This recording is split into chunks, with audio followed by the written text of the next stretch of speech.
Working with Congressman Frank Lucas, I sponsored and secured Senate passage of the first National Transitional Assistance Program to help farmers grow dedicated energy crops for cellulosic biofuels.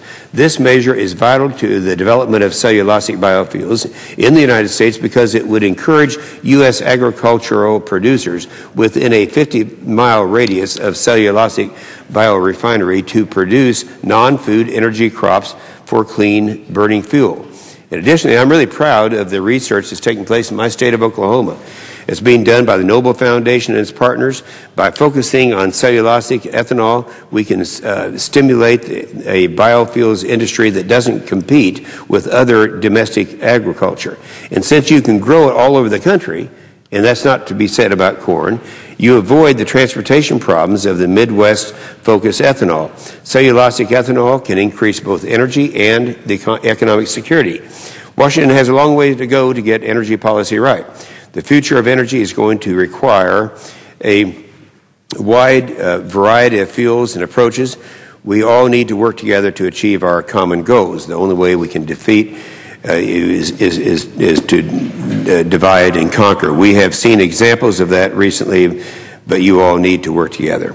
I call on all of you here today to set aside the differences and instead work together for an abundant, secure, and environmentally sound energy policy.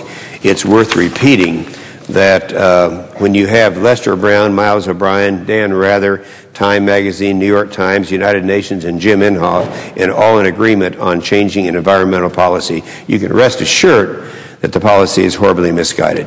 All of these publications and individuals now realize the pure folly of the federal government's current biofuel mandates.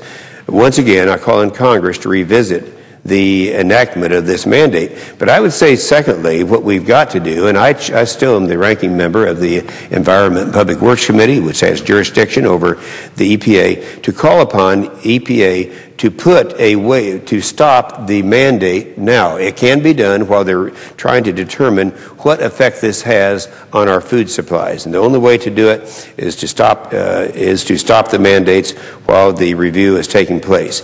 People are starving to death because of this transfer from food to fuel. As the ranking member of the EPW committee, which has the jurisdiction that I mentioned, I'm going to ask for an immediate waiver to stop this mandate. With that, I yield the floor to my good friend from Kansas who agrees with everything I just said.